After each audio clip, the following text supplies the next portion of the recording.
Welcome back to another Reddit Excel video where I'm going to be going through some problems on Reddit regarding Excel, and I'm just going to be trying to solve them and just hopefully give some tips and pointers of what I would do and how to maybe go a little step further as well and actually improve it. So if you like these videos, just don't forget to drop a like. Let's get into it.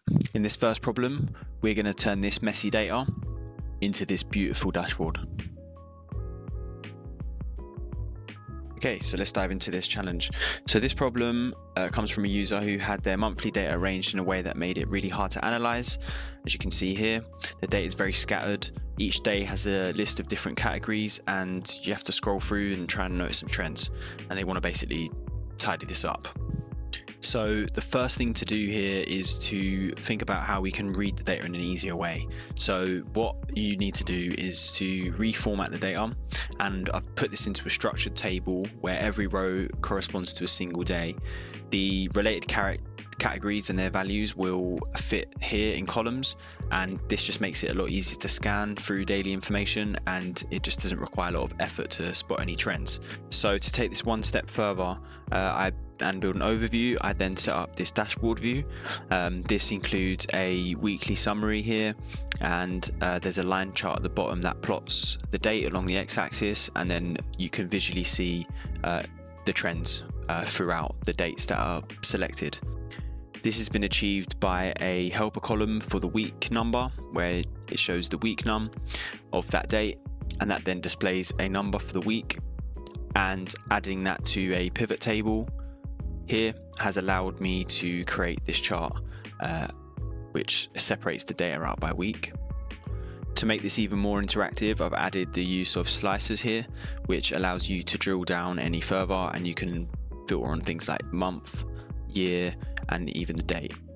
So here you can just drill down into specific things and both charts will change. And here there's also a KPI, which just shows you one key figure. You can have potentially many of these just to show you something at a glance, so you don't have to go ahead and do any calculations. So in this problem, we're going to be going from raw values with text to converted number values. So in this problem, someone's scraping data from Google Finance, and the numbers are being displayed with some text at the end to signify the quantity, and they want an easy way to auto convert those numbers, so some kind of formula. So let's have a look. So I've broken this problem into multiple stages, and the overall idea is to separate the raw value into the number and the text parts, and then use this multiply system to basically convert the symbol into the actual value, and then we can work out what the final value is.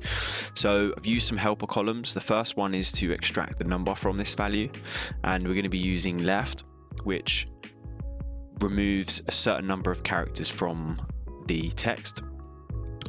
And so the text is A2, and then to get the number of characters, which is everything except for the last one, we're going to use the length of A2 minus 1, and that will return the number. Then to get the multiply value, we need to extract the text part from this cell here, and then do a VLOOKUP of the symbol multiply table that we have here. So the value we're looking up is the text part of this, which we're going to use the opposite of left, right. And again, it works in the same way, except it just only takes a certain number of characters from the right hand side. So as we want the last value, we're going to put 1, and then that will return B in this case. Then the table that we're looking up is the symbol table, and then we want to return the multiplier, which is column 2, and we want an exact match, so we're going to put false here, and then that will return this multiply value. And then all we need to do is just times these two together. So one notable response here was quite cool. I didn't know that this would work like that. This is quite a good solution if there are only like two cases, like M and B. If there's more and you need K and T and a lot of different ones, then this could get really messy because there's a lot of nested formulas. But otherwise, this is quite a good solution. In this problem, we're going to help to organize some supplier prices and data, and organize it into something that will automatically calculate the delivery cost using an XLOOKUP. So in this problem, they have a sheet for the supplier prices. They could buy the same item from different suppliers which can cause the price to be variable per supplier. Then they have another table where they have the orders, the items, and the delivery supplier, as well as the quantity ordered. And then they want to create a formula to automatically calculate the delivery cost, and this needs to take into account the item, which supplier it came from, and then times it by the order quantity. So let's jump into the solution. Okay, so let's jump into the solution. The thing that we need to bear in mind here is that we are going to be looking up the supplier name as well as the item. So a simple VLOOKUP won't work here because we have multiple criteria. So I'm going to use a slightly upgraded version, which is an XLOOKUP.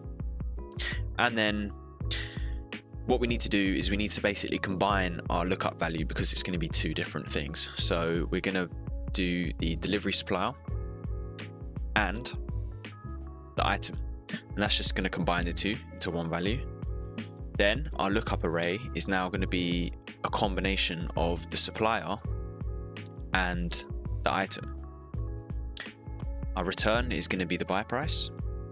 If it's not found, I'm going to put blank, just so that it throws up an error, and let's make it an exact match as well. So if that was successful, we should have got 135, and then a lot of these don't have anything. So now what we're going to then do is we're going to times that by the order quantity, and then that should give us a cost. To take this one step further, because these are ugly errors, we're going to add an if error at the beginning, and then if that is an error, then we know that the supplier is not found, and then that will just make it nice and clear. So there's been another Reddit Excel video. I hope you guys have liked that. If you want to see more of this and you have any other problems that you want me to discuss, feel free to drop a comment below. I've also created a subreddit for these sort of things. So if you have any questions, just drop me a message in one of those places, and I'll try and include it in a future video. So yeah, if you like that, make sure you like and subscribe, and I'll see you next time.